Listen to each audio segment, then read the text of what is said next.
Halo KM FEBUB, bertemu lagi dengan saya Muhammad Wikil Hampersetia dari Komisi 3 DPM FEBUB. Pada hari ini saya tidak sendiri, saya ditemani oleh dua narasumber dari Biro KSI yang merupakan salah satu biro yang diawasi oleh Komisi 3 DPM FEBUB. Biro KSI adalah singkatan dari Biro Kaderisasi dan Seleksi yang dihadiri oleh dua stafnya, yaitu Taki dan Katrina. Silakan Taki untuk perkenalan diri. Halo KMFWB, perkenalkan nama saya Ahmad dari Taki, kalian bisa panggil saya Taki, dan saya dari Departemen Ilmu Ekonomi Angkatan 2021. Saya di sini menjabat sebagai staf tetap Biro KSI BEM FEBUB 2022. Terima kasih. Ya, terima kasih Taki atas perkenalannya. Selanjutnya ada Katrina, silakan perkenalan diri Katrina. Halo KMFPUB, perkenalkan saya Katarina Setupratita, biasa dipanggil Catherine, dan saya dari Departemen Akuntansi 2021 dan tadi diamanahi sebagai staf tetap dari Biro KSI. Ya, halo Katrina dan Taki, sehat-sehat selalu ya. Nah, teman-teman KMFUB, kali ini kita akan mengupas ya lebih dalam mengenai program kerja dari Biro KSI, kemudian juga agenda-agenda ya yang akan dilaksanakan oleh Biro KSI, dan juga ada strategi-strategi nih dalam Biro KSI ini menghadapi tantangan ya kaderisasi di KMFUB ini. Jadi kita langsung mulai ya teman-teman, langsung saja mengenai Taki terlebih dahulu. Kenapa sih Taki kira-kira ingin menjadi pengurus di Biro KSI ini? Oke, kalau dari aku pribadi sih ngerasa ini ya, apa yang aku cari di hidup aku gitu ya, yang masih aku rasa masih kurang, itu ada di KSI. Dan kalau dari aku pribadi, aku pengen belajar gimana cara internalisasi suatu kelompok atau organisasi dengan baik dan juga efektif. Karena itu apa ya, salah satu skill set lah yang menurutku penting buat seorang pemimpin, dan aku pribadi ngerasa kurang dalam hal itu, dan aku pengen ngembangin hal itu. Mungkin kalau dari aku pribadi gitu sih. Wah, menarik banget ya. Kalau Catherine sendiri gimana nih? Kenapa Catherine memilih Biro KSI dibandingkan dengan biro yang lain atau departemen lain di BMFEBUB ini? Oke, kalau dari aku pribadi, karena aku tuh tipe orang yang suka bersosialisasi gitu. Jadi dari awal waktu grand launching dari BMFIBB sendiri, aku ini tertarik gitu sama Biro KSI karena di situ juga dijelaskan kalau Biro KSI ini memelihara internal fungsionaris dari BEM sendiri, yang otomatis di mana kerja kita ini bakal berhubungan dengan teman-teman fungsionaris yang lain. Jadi di situ aku merasa aku cocok di biro ini. Mungkin itu pribadi aku. Wah, menarik juga nih dari alasan ya Taki dan Katrina ini mendaftar sebagai pengurus di Biro KSI. Mungkin tanya lagi ke Taki nih. Taki, apakah nyangka Taki ini masuk dalam Biro KSI ini atau sebelumnya banyak pesaing yang hebat-hebat nih untuk daftar di Biro KSI? Sebetulnya kalau nyangka atau enggak, sedikit nggak nyangka mungkin ya, karena di proses TO1 pun aku ngelihat peserta yang mendaftar ke KS ini kayak banyak yang bagus-bagus banget dan berkompeten banget, dan gimana ya, aku ngelihatnya jadi rada takut gitu kegeser di antara mereka. Dan ketika proses TO1 pun aku jadi lebih semangat lah ketika ada orang-orang seperti mereka. Dan ya jujur waktu keterima jadi salah satu bagian dari Biro KSI pun aku juga seneng banget gitu, dan sedikit nggak nyangka tapi bahagialah bisa jadi bagian dari Biro KSI begitu. Oke, waduh, sangat ketat ya ternyata ya pendaftar-pendaftar di Biro KSI ini. Kalau Catherine sendiri, apakah percaya diri nih bahwa akan lolos atau sama nih kayak tadi agak ragu-ragu dikit lah? Mungkin kalau dari aku mungkin mirip juga ya sama Taki karena dari aku sendiri juga waktu di awal-awal TO1 itu sempat merasa pesimis juga gitu di Biro KSI karena juga waktu itu sempat di rangkaian FGD itu sempat minder sama teman-teman lain yang mendaftar di Biro KSI. Jadi kayak mikir nanti bakal keterima nggak ya kayak gitu. Jadi mungkin dari aku sendiri sempat merasa ragu bisa jadi bagian di biro ini. Seperti itu. Ya, wah. Berarti ini sebagai informasi juga bagi teman-teman nanti anggota ya baru KMFBUB ya maba 2022 ya teman-teman. Jadi harus dipersiapkan lagi nih ketika mendaftar BEM dengan semaksimal mungkin agar bisa keterima nih seperti Kak Taki dan Kak Catherine. Nah, Kak Taki dan Kak Catherine ini mungkin KMFBUB ini kan ada yang bingung nih, belum mengenal dekat ya dengan Biro KSI. Mungkin bisa tolong dijelaskan apa sih Biro Kaderisasi dan Suksesi itu? Oke, mungkin aku izin untuk jelasin ya, apa itu Biro Kaderisasi dan Suksesi. Jadi, Biro Kaderisasi dan Suksesi ini adalah biro yang berperan sebagai supporting system dalam memelihara internal BEM FEBUB 2022 dan menjadi fasilitator dalam mengembangkan kualitas sumber daya manusia fungsionaris BEM FEBUB 2022 dengan mengedepankan rasa kekeluargaan yang bertanggung jawab serta bertanggung jawab untuk mewujudkan regenerasi bagi BEM FEBUB 2022. Wah, ternyata kuncinya ada di regenerasi ya teman-teman. Nah, mungkin aku tanya nih kepada Kak Catherine. Kak Catherine ini kenapa sih Biro KS ini muncul gitu loh? Sebelumnya apakah ada ya di BEM FEBUB ini yang berperan ya untuk melakukan internalisasi ya, mengembangkan SDM fungsionarisnya dan regenerasi tentunya. Karena kan baru tahun ini nih Biro KS ini terbentuk gitu, Kak Catherine. Oke, mungkin aku jawab ya, alasan muncul dari birokrasi ini sendiri karena di BEM sendiri ini butuh biro yang mewadahi internalisasi dari fungsionaris sendiri, karena internal fungsionaris itu penting, kekeluargaan itu penting. Semisal nggak ada rasa kekeluargaan ini, mungkin antar fungsionaris itu bisa saling nggak peduli seperti itu. Jadi mungkin itu alasan juga kenapa dibentuknya Biro KSI di periode ini. Dan juga di periode sebelumnya ada divisi PPI yang bertugas sebagai pemelihara internal dari BEM-FEB. Ya, baik. Terima kasih informasinya Kak Catherine dan Kak Taki ya. Jadi pemahaman baru bagi kami nih, KMFBUB, supaya lebih kenal lagi dengan Biro KSI ini gitu. Kemudian teman-teman, saya juga mau tanya nih, kan Biro KSI ini kan biro baru. Nah, bagaimana nih teman-teman untuk menggali informasi? Karena tidak ada alumni BMFBUB yang tergabung ya, atau menjadi pengurus di Biro KSI sebelumnya. Mungkin dari Kak Taki terlebih dahulu. Oke, mungkin salah satu cara kami untuk mengetahui gitu ya dan juga memahami Biro KSI sebelum kami mendaftar untuk menjadi fungsionaris di BEM FEBUB atau dalam proses penjaringan staf tetap di TO1 itu melalui Bayu atau BEM Seryu. Jadi di Bayu ini kita bisa menanyakan langsung kepada BPH KSI terkait Biro KSI itu sendiri, dan juga ketika berbicara tentang alumni dari Biro KSI itu sendiri, memang nggak ada alumni dari Biro KSI di BEM sebelumnya karena ini jadi biro yang baru. Tapi kita juga bisa bertanya gitu tentang pengalaman dari pekerjaan di Biro KSI ini sendiri dari divisi PPI di tahun sebelumnya. Karena kurang lebih arah gerak kita di pekerjaan itu masih sama gitu dengan divisi PPI. Ya, baik. Terima kasih informasinya Kak Taki. Kalau Kak Catherine, apakah caranya sama untuk menggali informasi terkait Biro KSI ini? Oke, mungkin sama dengan jawaban Taki, tapi juga waktu itu di TO1 ada juga forum BEM Answerwil. Jadi di mana kita bisa mencari informasi tentang Biro KSI ini kepada BPH KSI. Seperti itu. Ya, berarti sangat diwadahi ya teman-teman, nantinya jangan takut apabila informasi itu sulit ditemukan ya secara pribadi. Nanti akan ada BEM Answerwil ya, yang akan diadakan oleh BEM FEBUB untuk membantu teman-teman sekalian gitu.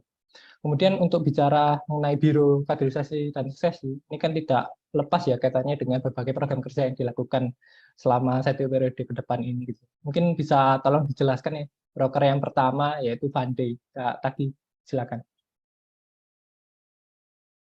Oke, dari Proker Fundey. Jadi Proker Fundey ini apa sih?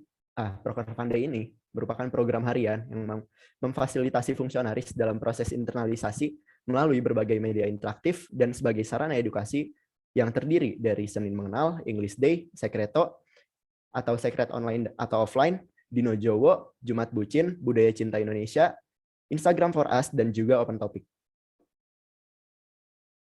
Wah, banyak banget ya teman-teman.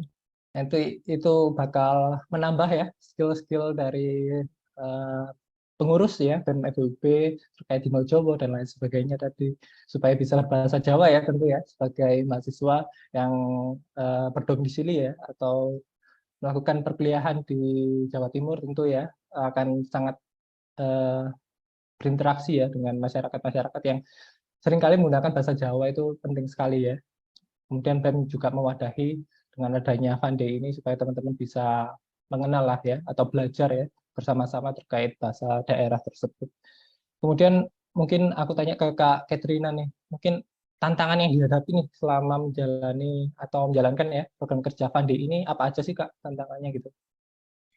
Tantangan yang mungkin kita hadapi tentang program kerja Fandi ini, ketika kita ini memikirkan inovasi apa yang bakal dibawain untuk selanjutnya gitu. Karena dengan inovasi ini kita ini berusaha untuk menarik minat fungsionaris untuk ikut berpartisipasi dalam kegiatan Fandi ini, seperti itu. Wah, berarti perlu inovasi terus-menerus ya, continuous improvement ya, supaya teman-teman nggak bosan, teman-teman. Oke, mungkin dari Kak Taki sendiri, kira-kira selama berjalannya Fande ya, dari awal hingga saat ini ya teman-teman, mungkin ada kekurangan-kekurangan mungkin yang bisa diperbaiki oleh periode ini maupun periode yang akan datang ya. Kira-kira nasihat apa aja sih yang perlu diberikan Kak Taki supaya program Fande ini terus-menerus baik gitu. Kak Taki, silakan. Oke, mungkin kalau dari aku kurang lebih sama gitu ya, kayak yang Catherine tadi sampaikan, itu ada di inovasi gitu. Jadi harapanku sih kalau buat masalah nasihat buat kepengurusan selanjutnya itu ya apa ya, fungsionaris birokrasi nanti harapannya bisa ngebawain Fande dengan lebih baik gitu. Dan juga apalagi kan nanti kegiatannya Fande juga bakal kita laksanain secara offline gitu, karena perkuliahan juga udah offline mungkin di periode berikutnya. Jadi aku harap timbul gitu inovasi-inovasi baru yang bisa dilakuin ketika kita berkegiatan secara offline, dan juga bisa lebih mendorong lah proses internalisasi dan juga lebih mengedukasi buat fungsionaris begitu. Wah, iya ya, teman-teman. Jadi agak sedikit berbeda nih nanti tantangan yang dihadapi oleh periode ini karena kan pandeminya dilaksanakan online ya. Tahun depan dilaksanakan secara offline ya, insya Allah. Mungkin Kak Catherine ya, saya mau tanya nih. Kira-kira penyelenggaraan Pande secara offline ya, itu menjadi tantangan atau peluang nih, malah semakin gampang nih untuk merekatkan teman-teman BEM FEB ini? Atau semakin sulit ya? Kalau dari aku pribadi itu tantangan sekaligus peluang, Kak. Karena tantangannya sendiri kan kita juga di masa peralihan ya ini. Jadi mungkin tantangannya sendiri lebih ke kira-kira apa sih yang bakal kita bawain nanti kayak gitu, Kak. Dan juga mungkin mikir nanti kira-kira teman-teman fungsionaris gimana ya kalau kita offline kayak gitu. Mungkin kalau dari peluangnya sendiri kita lebih jadi dekat satu sama lain dengan teman-teman fungsionaris. Jadi kita lebih internal kita jadi lebih terjaga gitu, Kak. Seperti itu. Wah, oke nih. Jadi harus di-prepare nih pengurus birokrasi ke depannya supaya lebih siap lagi untuk menghadapi tantangan yang ada, sekaligus peluang nih untuk kegiatan yang offline tersebut. Dan kita lanjut ya ke program kerja selanjutnya, yaitu ada Training Organization 1. Boleh tolong dijelasin Kak Catherine, apa sih TO1 ini? Jadi TO1 ini merupakan serangkaian kegiatan penjaringan dan juga pelatihan yang ditunjukkan untuk staf tetap BEM FEB 2022 dalam rangka memperkenalkan badan eksekutif mahasiswa dan mempersiapkan dalam berkontribusi dalam satu periode berjalan. Wah, berarti ketika staf tetap ya teman-teman, ketika staf tetap itu udah mulai diterima ya, penjaringannya ya teman-teman, itu di TO1 itu ya teman-teman. Oke, kemudian tanya nih, saya mau tanya ke Kak Taki, kira-kira TO1 ini tantangannya apa aja sih? Bisa tolong dijelasin? Mungkin kalau masalah tantangan, aku bisa jawabnya lebih ke tantangan aku sebagai peserta kali ya. Karena kan aku juga di TO1 kemarin jadi peserta. Karena ini penjaringan staf tetap dan aku juga sekarang jadi staf tetap. Dan kalau dari tantangan yang aku rasain pribadi, itu lebih ke persiapan yang harus aku siapin sih sebagai peserta ketika FNP dan juga FGD gitu khususnya. Karena cukup banyak yang harus disiapin dalam waktu yang nggak terlalu panjang gitu. Dan dalam waktu yang terbatas itu kita harus nyiapin yang banyak. Dan ya nggak cuman nyiapin materi, tapi kita juga harus nyiapin mental di situ. Itu sih mungkin. Wah, iya. Sangat kompleks ya, teman-teman. Mungkin dari Kak Catherine, ketika menjalani TU1, mungkin apa nih kesulitan-kesulitan atau hambatan ya yang mungkin dihadapi Kak Catherine selama proses ada menjadi peserta ya di program kerja tersebut.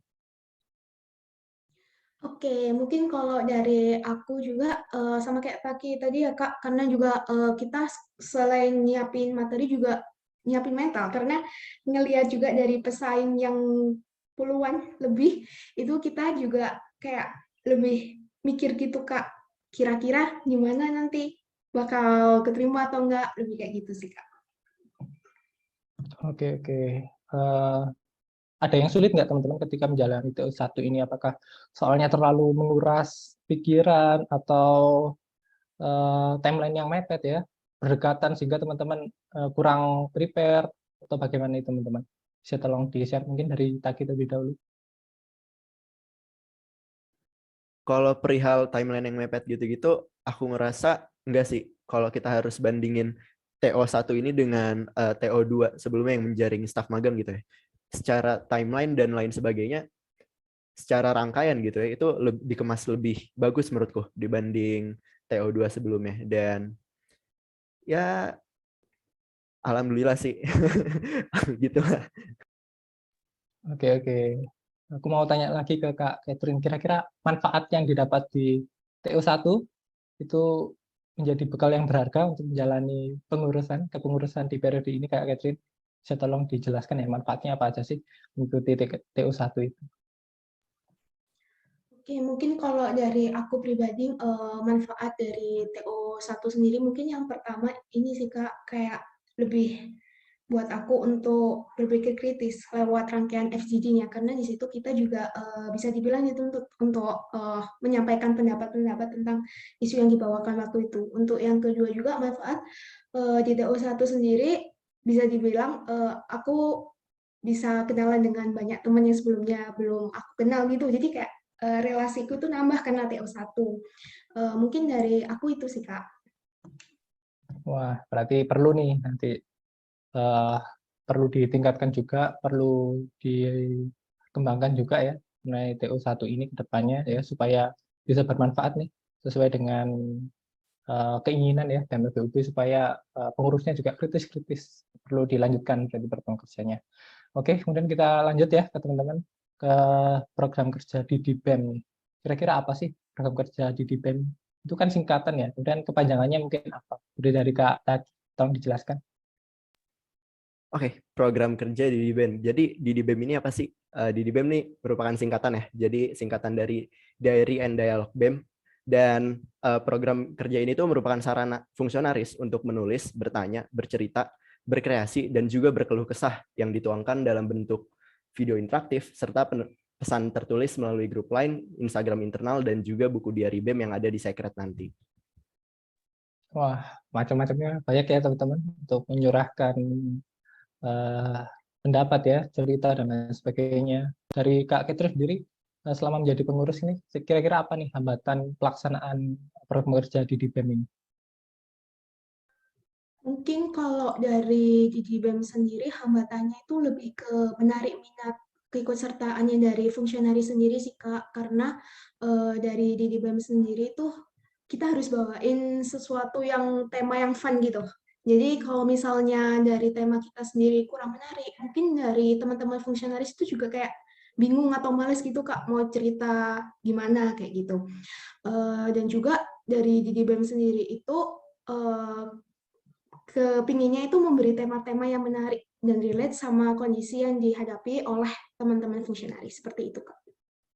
Wah, iya harus inovasi lagi, harus cari tema-tema yang menarik lagi. Kira-kira Kak Aki punya jawaban nggak sih? Gimana sih caranya untuk mencari tema-tema yang menarik supaya nantinya pengurus ya Biro KSI ke depannya itu bisa mengikuti ya saran dari Kak Taki atau membuat inovasi yang baru lagi nih. Gimana sih caranya untuk membuat tema-tema yang menarik gitu? Kalau masalah tema yang menarik, menurut kami sendiri tuh lebih ke apa sih yang lagi kejadian gitu sekarang, apa sih yang lagi rame di antara fungsionaris sekarang. Kayak misal kalau misalkan lagi pekan UAS, kita minta nanti di BEM ini mereka bercerita untuk pengalaman mereka selama UAS gimana, pengalaman lucu mereka kah, atau mungkin pengalaman sedih mereka, atau mungkin ketika nanti setelah TO2, setelah penjaringan staf magang gitu, nanti ada di BEM, kita bisa tuh bawain tema yang bikin staf tetap atau mungkin BPH itu sedikit relate dan juga sedikit flashback ketika mereka balik ke zaman staf magang gitu. Jadi kayak ada yang harus memancing mereka gitu buat mereka bercerita, dan apa yang memancing itu ya dari tema-tema yang menarik, dan tema-tema yang menarik itu bisa muncul dengan hal-hal yang mungkin relate dan juga kejadian gitu saat ini di antara fungsionaris. Wah, berarti harus update terus ya teman-teman, harus update mengenai apa yang sedang tren atau apa yang sedang dibicarakan nih oleh teman-teman di FEBUB ini supaya bisa memancing ya teman-teman yang lain untuk bercerita. Kita lanjut ya teman-teman ke program kerja selanjutnya. Itu ada refresh BEM ya. Kira-kira apa nih Kak Catherine refresh BEM itu? Jadi, refreshment itu program kerja yang digunakan sebagai sarana fungsionaris untuk menghilangkan kepenatan setelah menjalani program kerja yang terdiri dari the boss time, the girls time, dan juga BEM mix up. Seperti itu. Wah, liburan nih teman-teman BEM-nya. Kira-kira mungkin dari Kak Taki, apa sih tantangan ya yang dihadapi Kak Taki ketika ya kita harus memplanning ya untuk menyelenggarakan program kerja refresh BEM ini? Mungkin kalau dari tantangan sendiri lebih ke di salah satu kegiatan di refresh BEM-nya itu ada BEM Meets Up ya. BEM Meets Up itu salah satu bisa dibilang kayak acara intinya, acara puncak dari refresh BEM, dan tantangan terbesarnya ini ada di penyusunan konsep buat BEM Meets Up-nya. Kayak dari yang kita rasain kemarin tuh gimana cara inti acara yang kita bawain itu bisa ngebantu fungsionaris untuk ngelepas kepenatan mereka dan emang menarik gitu buat fungsionaris ikutin biar partisipasi mereka juga tinggi di kegiatan itu. Dan di penyusunan konsep inti acaranya itu yang menurut kami lumayan menantang dan lumayan menguras pikiran dan juga waktu sih. Oke, teman-teman, ini kan program kerja senang-senang nih. Kira-kira ada nggak sih teman-teman BEM yang kadang belum ikut ya, belum join program kerja ini gitu? Ada nggak? Mungkin aku izin untuk jawab ya. Jadi kalau di kegiatan yang kemarin kita laksanain itu kan ada the boys time, the girls time, sama BEM Meets Up. Di BEM Meets Up sendiri mungkin ada beberapa fungsionaris yang berhalangan gitu untuk hadir. Dan di kegiatan the boys time sama the girls time ini ada yang kita laksanain secara offline. Dan di yang kita laksanain secara offline ini sayang banget gitu karena belum semua fungsionaris datang ke Malang. Jadi terbatas ke teman-teman yang ada di Malang aja. Dan tapi kita juga tetap mikirin teman-teman yang ada di luar Malang, dan kita juga tetap nyediain wadah untuk itu gitu. Wadah untuk mereka di The Boys Time sama The Girls Time. Dan itu kita laksanain juga secara online, dan The Boys Time sendiri kita laksanain itu ada mini competition Mobile Legends, terus juga ada Stumble Guys, dan juga ada kegiatan The Girls Time. Itu kayak apa namanya? Kayak skincarean sambil nonton film bareng-bareng juga, terus juga mereka ada sesi curhat gitu bareng-bareng. Dan alhamdulillah sih dari partisipasi fungsionaris di situ cukup tinggi untuk mengikuti. Oke, oke. Kemudian saya mau tanya ke Kak Catherine. Kak Catherine, gimana sih proses penentuan program kerja refresh BEM ini? Ternyata liburannya ke sini nih di suatu tempat ya, tempat A dan lain sebagainya, menyelenggarakan Mobile Legends dan lain sebagainya, itu prosesnya dipikirkan oleh Biro KSI sendiri atau menjaring nih, meminta pendapat kira-kira apa sih kegiatan yang kita lakukan nih dari BEM FEUB ini biar seru nih, biar semuanya ikut gitu. Oke, mungkin aku menjawab ya Kak. Kalau misalnya dari The Girls Time dan juga The Boys Time sendiri, itu untuk kegiatan-kegiatannya kita juga buka seperti kuesioner gitu Kak, dan kita kirim ke grup ruang sinergi sendiri. Jadi di situ kita lebih tahu kira-kira dari fungsionari sendiri ini mau kegiatan yang seperti apa. Jadi dari situ kita lebih menjaring minat-minat dari fungsionari sendiri, seperti itu Kak. Wah, ya. Jadi nanti pengurus baru tentu ya udah prepare nih mau liburan kemana. Jadi pengisian kuesionernya lebih cepat, kemudian juga udah tahu nih kira-kira apa aja yang perlu dipersiapkan ya ketika liburan nantinya. Oke, kita lanjut ya teman-teman ke program kerja selanjutnya yaitu program kerja Selebgram. Kira-kira apa sih program kerja Selebgram ini? Boleh Kak Taki jelaskan? Jadi program kerja Selebgram ini merupakan program kerja yang bertujuan untuk pengingat dan juga pemberian ucapan selamat ulang tahun gitu kepada fungsionaris BEM FEBUB 2022 melalui grup Line dan juga Instagram internal kita. Wah, kita diucapin selamat ulang tahun nih. Oke, oke. Mungkin tantangan dari Kak Catherine kira-kira apa nih tantangan dalam memberikan ucapan selamat ulang tahun ya ke segitu banyaknya pengurus BEM FEUB. Oke, karena aku selaku PJ juga ya Kak di Selebgram ini, jadi sebenarnya dari kita PJ sendiri juga nggak ngerasain kendala yang gimana-gimana.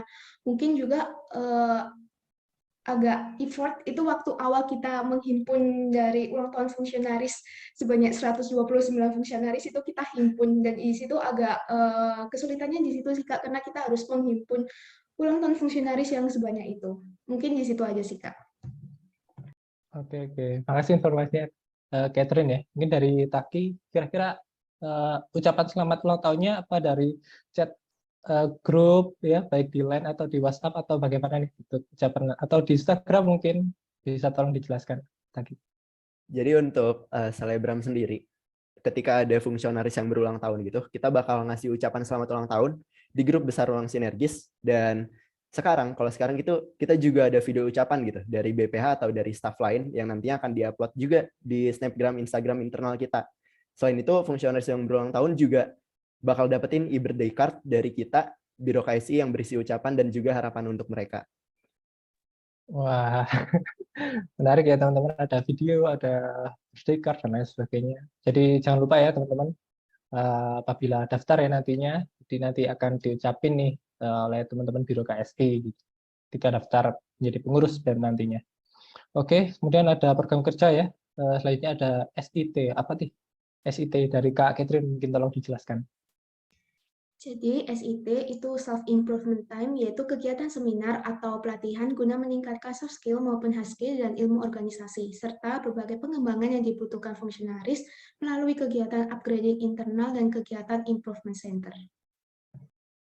Wah, kegiatan upgrading ini teman-teman pasti bakal nambah ilmu ya teman-teman ketika menjalani kepengurusan BEM ini. Dan dari Kak Taki, kira-kira dalam pelaksanaan SIT ini apa nih yang menjadi hambatan atau tantangan ya, atau yang perlu diperbaiki lah di program kerja ini?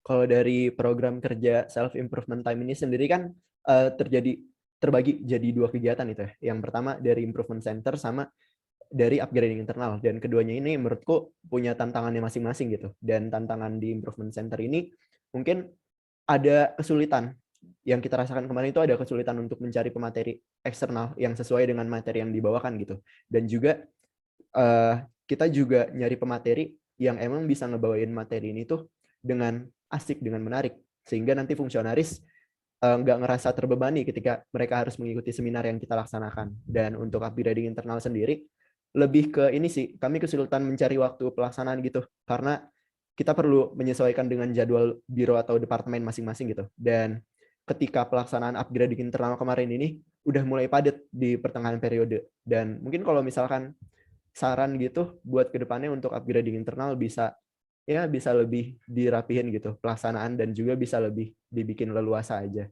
Nggak harus terpaku di bulan ini dan bulan ini harus terlaksana, tapi kayak sepanjang periode bisa dilaksanain upgrading internal. Mungkin gitu sih.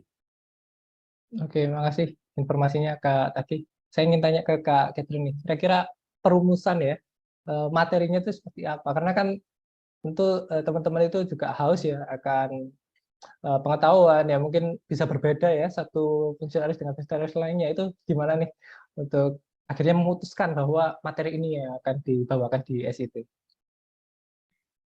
Oke, aku bakal jelasin ya Kak. Kalau misalnya dari improvement center sendiri, itu dari materi itu kita istilahnya survei dulu gitu Kak di grup besar. Jadi kita voting dulu gitu. Kira-kira materi ini itu mana sih yang kira-kira relate sama teman-teman fungsionaris kayak gitu. Kalau misalnya dari upgrading internal sendiri, kita lebih menanyakan materi tersebut ke teman-teman departemen biro tersebut. Jadi di situ kita bisa mengetahui kira-kira dari departemen biro tersebut butuh materi tentang apa untuk upgrading-nya, seperti itu. Wah, tetap ya untuk menjaring pendapat ya atau keinginan aspirasi dari pengurus BEM yang lain ya supaya bisa bermanfaat ya tentunya program kerja SIT ini. Dan kita lanjut ya ke program kerja selanjutnya yaitu ada kreasi. Apa sih Kak Taki kreasi itu? Tolong dijelaskan. Jadi kreasi ini merupakan program kerja edukasi kepada fungsionaris BEM FEBUB 2022 mengenai materi-materi yang dapat mempersiapkan fungsionaris menjadi seorang kader melalui kegiatan seminar atau webinar. Wah, ada seminar lagi nih terkait kelas kaderisasi ya, kreasi ini kelas kaderisasi. Nanti ada seminar ya dan webinar tadi katanya Kak Taki. Untuk Kak Catherine, tantangan apa aja sih yang mungkin dihadapi ya ketika pengurus ini nantinya akan melaksanakan ya atau mengadakan program kerja kreasi ini? Mungkin dari tantangan yang kita rasain waktu itu ya Kak, karena waktu itu juga pelaksanaan kreasi ini dilakukan 2 minggu setelah kita resmi menjadi bagian dari Biro KSI gitu Kak. Dan seminggu setelah kita melaksanakan program kerja rapat kerja. Jadi ketika persiapan raker pun kita itu langsung barengin sama persiapan kreasi. Jadi lebih ke timeline-nya itu yang kayak mepet gitu Kak. Jadi dari kita juga mungkin juga harus cepet-cepet gitu nyiapin antara rapat kerja dan juga kreasi ini. Seperti itu, Kak. Oke, makasih Catherine atas informasinya. Dari Taki nih, kira-kira ada kesulitan juga nggak cari pematerinya gitu di program kerja kreasi ini? Mungkin kalau buat pemateri dan yang tadi disebutin, kalau yang masalah unstable gitu-gitu, itu udah jadi permasalahan kegiatan webinar lah ya. Kayak ya di semua webinar lah mungkin. Kayak itu nggak bisa kita kendalikan juga. Tapi kalau masalah pemateri sendiri, kita nggak merasakan kendala seperti improvement center yang kesulitan untuk mencari pemateri. Karena di kreasi ini kan kita yang ngebedain gitu ya, kreasi dengan SIT itu ada di materinya. Di kreasi ini kita ngebawain materi yang emang dibutuhkan sama fungsionaris buat pelatihan mereka sebagai fungsionaris gitu. Contohnya di kreasi kemarin itu kita ngebawain materi penyusunan grand design dan juga pengisian KPI. Dan untuk materi yang ada di kreasi ini itu cukup dari pemateri yang ada di internal BEM. Dan kemarin sendiri di kreasi pertama kita itu kita pemateri ada dari wakil ketua umum BEM kita sendiri ya, Kak Kezia, begitu Kak. Ya, waduh. Dari ya Kak Kezia.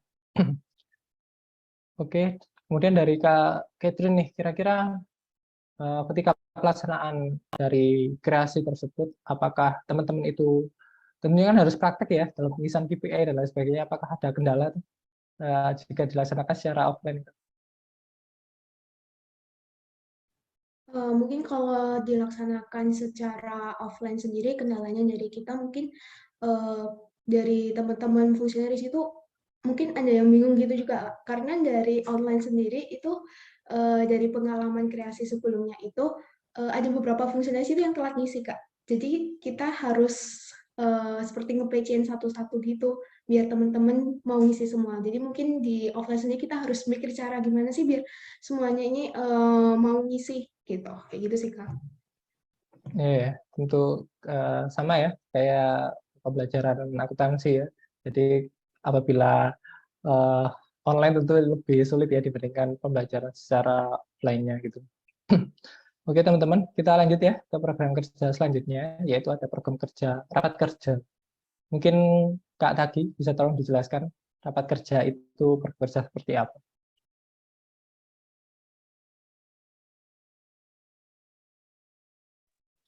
Oke, jadi untuk rapat kerja sendiri, ini merupakan program kerja KSI yang merupakan rapat yang diikuti oleh seluruh fungsionaris BEM FEBUB 2022 untuk membahas seluruh program kerja dari masing-masing departemen atau biro BEM FEBUB 2022 selama satu periode berjalan. Wah, kemudian apa yang jadi tantangan nih dalam program kerja rapat kerja ini dari Kak Catherine? Silakan. Oke, kalau dari tantangan dari raker ini sendiri, karena raker ini juga menjelaskan atau presentasi gitu ya Kak, tentang grand design masing-masing departemen biro. Dan setelah itu ada sesi tanya jawab. Mungkin karena kita juga ada 11 departemen biro ya Kak, jadi mungkin tantangan dari kita sendiri itu juga ini Kak, lebih ke waktunya. Karena dari waktunya sendiri itu bakal panjang gitu Kak, jadi dari kita juga butuh waktu 2 hari untuk melaksanakan raker ini. Seperti itu. Iya, makasih informasinya Catherine. Kemudian dari Taki nih sendiri, apakah teman-teman itu ada yang kesulitan ya ketika menyusun grand design dan lain sebagainya, atau udah paham nih grand design isinya ini, tinggal mikir nih ingin apa nih ke depannya gitu, satu periode ke depannya, atau ada kesulitan nih? Karena kan pengurus baru ya, terutama Kak Taki dan Kak Catherine ini biasanya belum familiar nih dengan grand design gitu. Apakah bisa menyesuaikan dengan cepat ya terkait program kerja ini. Untuk grand design sendiri yang dibawain di Raker sendiri kan lebih ke grand design dari departemen biro itu ya.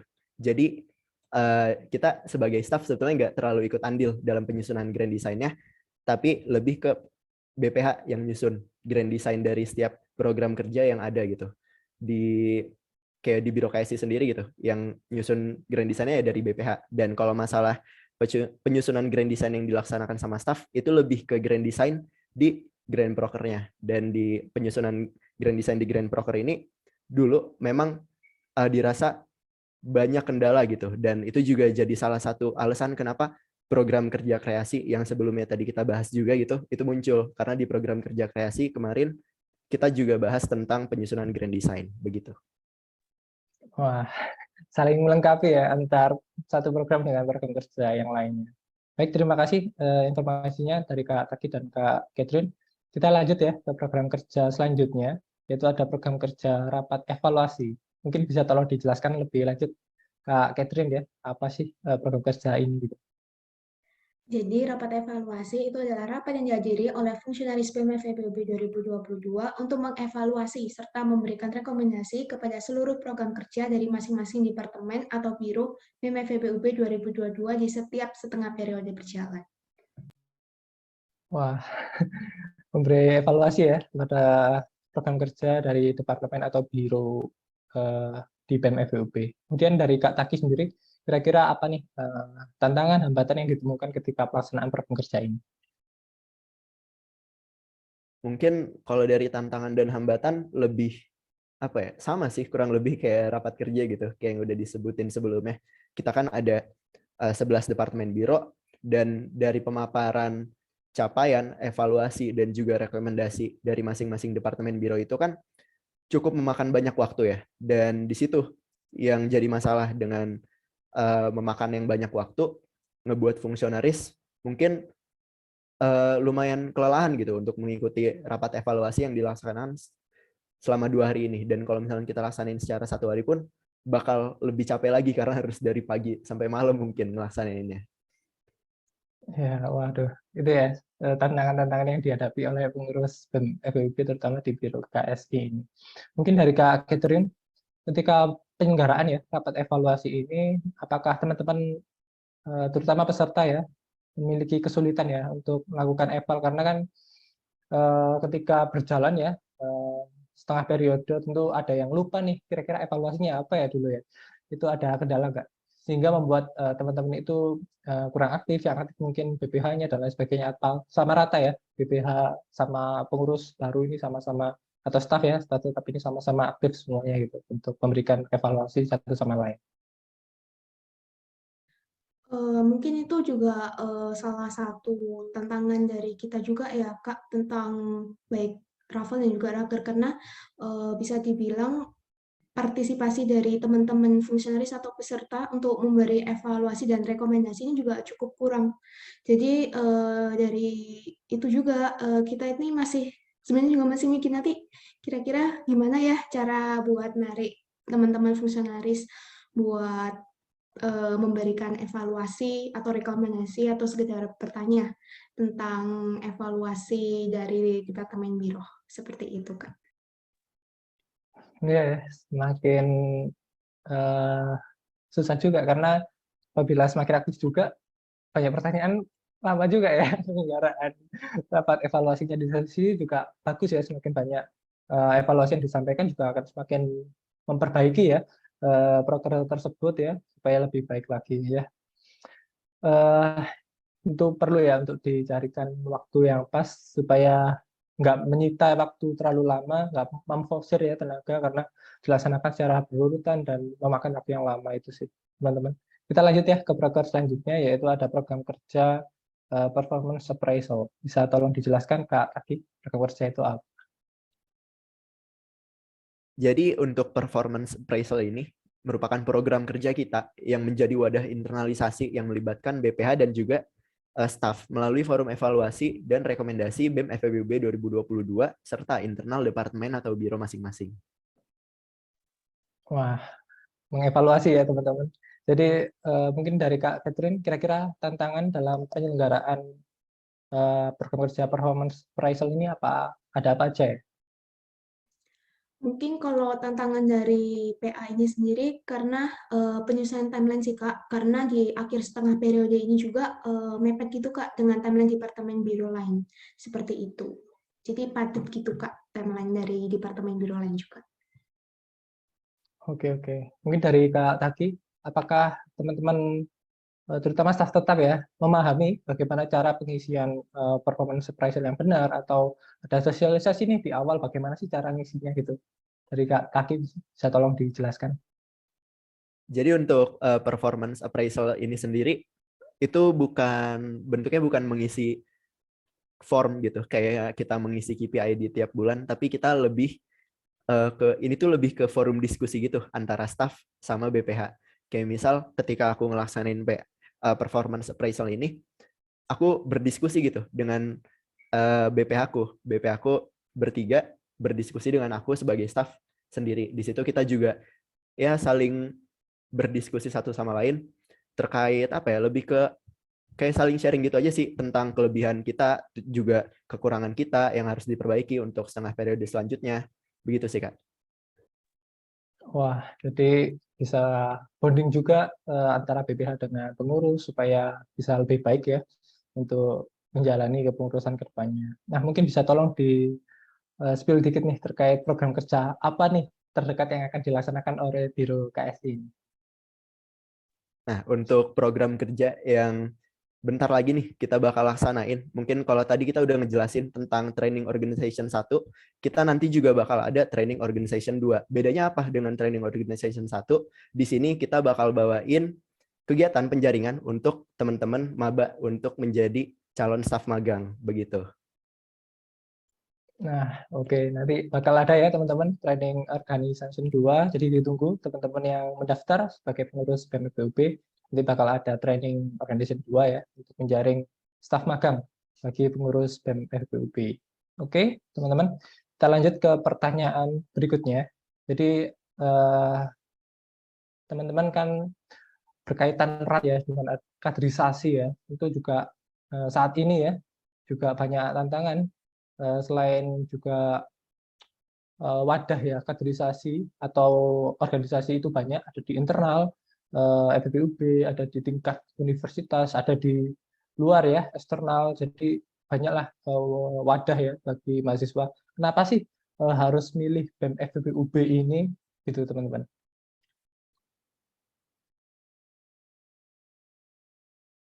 Oke, kenapa harus BEM FEBUB? Karena mungkin ini sih, ini yang jadi permasalahan juga, yang kita lihat jadi permasalahan gitu di mahasiswa pada saat ini. Karena banyak mahasiswa yang ngerasa bahwa organisasi atau BEM ini tuh udah nggak relevan untuk diikuti. Dan banyak yang lebih memilih untuk mengikuti kegiatan lain selain berorganisasi. Misal kerja part-time atau mungkin internship. Karena mereka ngerasa mereka bisa dapat pengalaman di situ dan juga mungkin bisa dapat uang di situ gitu. Tapi yang perlu kita lurusin di sini, pemahaman teman-teman semua, menurut kita yang ada di BEM sebagai fungsionaris, BEM ini masih relevan, dan gak cuma BEM tapi organisasi secara umum yang ada di perkuliahan ini masih relevan. Dan karena nyatanya organisasi itu dan juga BEM gitu ya khususnya sampai saat ini menurut kami itu bisa jadi wadah belajar, dan juga dalam proses belajar itu pasti kalian bakal ngelakuin kesalahan. Dan menurut kami organisasi ini menjadi tempat yang paling tepat dan juga paling aman untuk teman-teman ngebuat kesalahan dan juga belajar dari kesalahan tersebut. Waduh, iya ya. Jadi akan banyak pengalaman yang didapat ya. Dan selain nanti akan ada terkait tadi ada grading ya, terkait critical thinking ya, teman-teman juga akan ada pengalaman terkait berkoordinasi ya satu sama lain dan lain sebagainya, yang tentu itu sangat penting ya didapatkan jika kita mengikuti organisasi. Mungkin dari Kak Catherine sendiri, kira-kira sejauh pengamatan Kak Catherine nih, kira-kira apakah ada penurunan ya minat mahasiswa untuk mengikuti ya organisasi khususnya BEM FEUB di Fakultas Ekonomi dan Bisnis ini? Kalau dari aku sendiri, aku melihatnya ada penurunan sih Kak, karena dilihat juga dari jumlah pendaftar peserta training organization 2 itu mengalami penurunan di tahun 2021 kemarin. Jadi bisa dilihat dari situ saja teman-teman itu juga kurang gitu untuk daftar di BEM sendiri kayak gitu. Oke. Mungkin dari Taki bisa tolong dijelaskan lebih lanjut, kira-kira apa saja sih penyebab menurunnya ya minat mahasiswa untuk mengikuti organisasi BEM FEBUB ini? Kalau dari pengamatan kami gitu ya, sama yang seperti udah saya sebutin juga sebelumnya, itu banyak mahasiswa yang ngerasa organisasi ini tuh udah nggak relevan untuk diikutin. Jadi banyak yang udah nggak ngerasa relevan, terus akhirnya mereka untuk lebih milih gitu untuk mengikuti kegiatan lain kayak part-time, internship, mungkin juga sekarang ada MBKM, karena mereka ngerasa mereka bisa dapetin pengalaman yang sama di situ dengan mereka yang mereka bisa dapetin di organisasi, begitu sih. Oke. Kemudian gimana nih strategi dari Kak Catherine mungkin terlebih dahulu ya untuk mengatasi masalah-masalah tersebut, kemudian juga tentunya mensukseskan ya regenerasi dari BEM FEUB ini? Mungkin sama seperti yang udah dijelasin sama Taki tadi, strategi ini kita laksanain dalam proses penjaringan staf magang di TU2 nantinya dengan membawa brandingan terkait mengapa organisasi itu masih relevan, karena pada kenyataannya organisasi sampai saat ini masih relevan untuk menjadi wadah bagi teman-teman untuk belajar, dan dalam proses belajar nantinya kita akan melakukan kesalahan, dan organisasi ini bisa menjadi tempat yang paling tepat dan juga aman untuk kita melakukan suatu kesalahan dan belajar dari kesalahan tersebut. Berbeda dengan internship yang sudah menjadi tempat kita untuk belajar dari nol dan melakukan banyak kesalahan. Seperti itu. Oke. Terima kasih Kak Catherine ya. Itu strategi ya yang akan dilakukan oleh yang tentu sudah dilakukan dan akan terus berlanjut ya untuk melakukan regenerasi di BEM FEUB. Kira-kira mau tanya nih ke Kak Taki, kira-kira boleh nggak sih BEM FEUB ini jadi pengurus sekaligus melakukan pertukaran pelajar mungkin ke luar negeri, ISMA, dan pertukaran dalam negeri, atau melakukan internship ya secara bersamaan, itu apakah diperbolehkan atau nggak boleh? Dari Kak Taki silakan.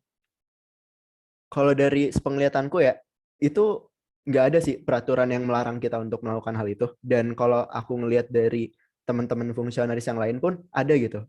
Mereka yang sambil magang di mana gitu. Terus juga mereka juga ada yang sambil part-time di mana gitu. Jadi kayak selama kalian bisa ngejalanin kedua hal tersebut secara bersamaan, secara seimbang, kalian nggak ninggalin tanggung jawab kalian di pekerjaan kalian maupun di BEM, itu nggak masalah. Dan bahkan aku salut gitu sama teman-teman yang bisa kayak gitu, karena kan mereka bisa bagi waktu dengan baik banget. Dan menurutku hebat lah kalau orang yang bisa kayak gitu. Dan nggak ada larangan juga kok untuk di BEM seperti itu. Ya, baik. Terima kasih informasinya Kak Taki dan Kak Catherine. Kita udah di akhir ya penghujung acara. Terima kasih waktunya menyempatkan ya untuk menghadiri bincang-bincang kita pada hari ini. Dan jangan lupa ya teman-teman, banyak informasi yang telah kita dapatkan ya dari pemaparan narasumber tadi, mulai dari apa saja sih brokernya, kemudian apa saja sih kendalanya, dan strategi apa nih untuk mensukseskan regenerasi. Itu tentu sangat penting ya bagi teman-teman, khususnya mahasiswa baru tahun 2022 supaya bisa menyimak bincang-bincang kita kali ini supaya bisa mempersiapkan nih kepengurusan ya, terutama di Biro KSI lebih baik lagi. Terima kasih teman-teman sudah mendengarkan kita dari awal dan sampai akhir. Sampai jumpa di pertemuan selanjutnya. Bye-bye. Terima kasih semuanya.